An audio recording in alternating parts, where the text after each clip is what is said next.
Apa khabar?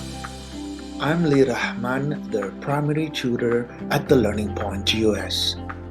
You're about to learn simple but useful phrases to get you started and excited about learning Malay.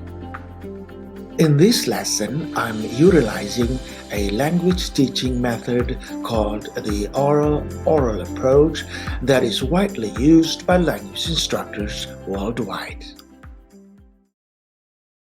This conversation is between two people, Rafizi and Johan. Please listen carefully. Hai, saya Rafizi. Nama saya Johan.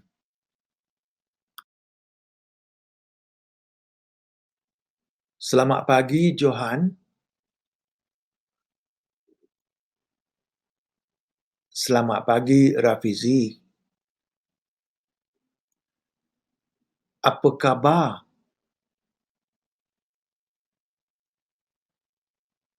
Khabar baik, terima kasih. Sama-sama. Please listen to the conversation again with the English translation. Selamat pagi, Johan.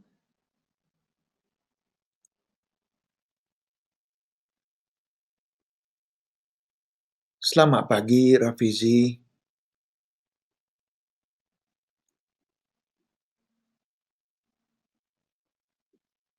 Apa khabar?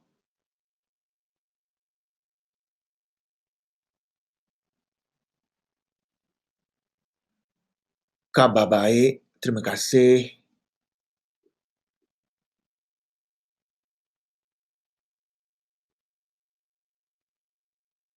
Sama-sama.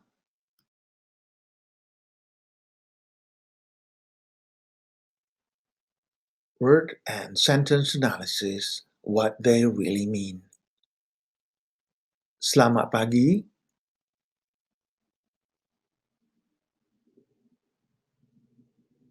Apa khabar?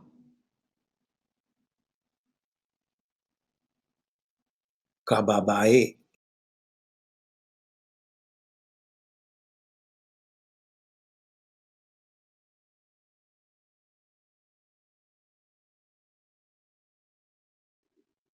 Terima kasih. Sama-sama.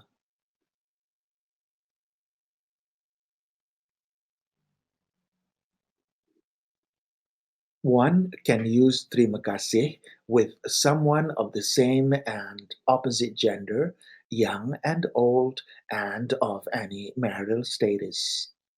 Terima kasih is a verbal gesture of appreciation for one's kindness, unconditionally.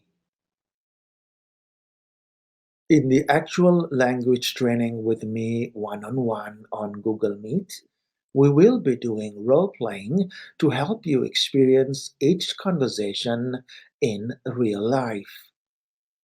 Your learning experience with me as your life tutor and motivator offers you the convenience of learning and practicing a new language at your comfort level in the privacy of your own home, alone or with a small group of friends or co-workers.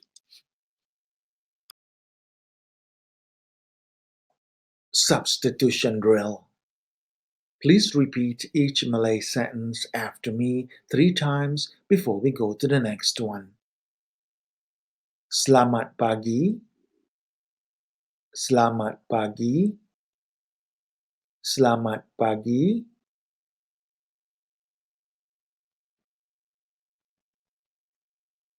Selamat tengah hari. Selamat tengah hari. Selamat tengah hari.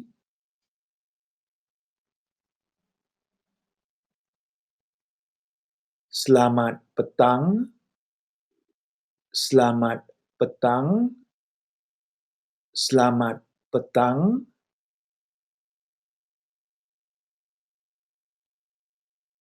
Selamat malam, selamat malam, selamat malam,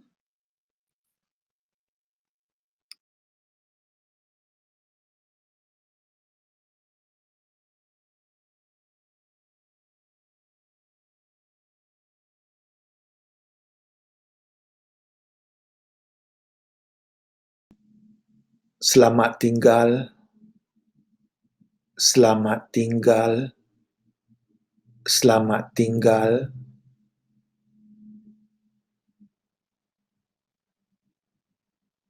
selamat jalan, selamat jalan, selamat jalan,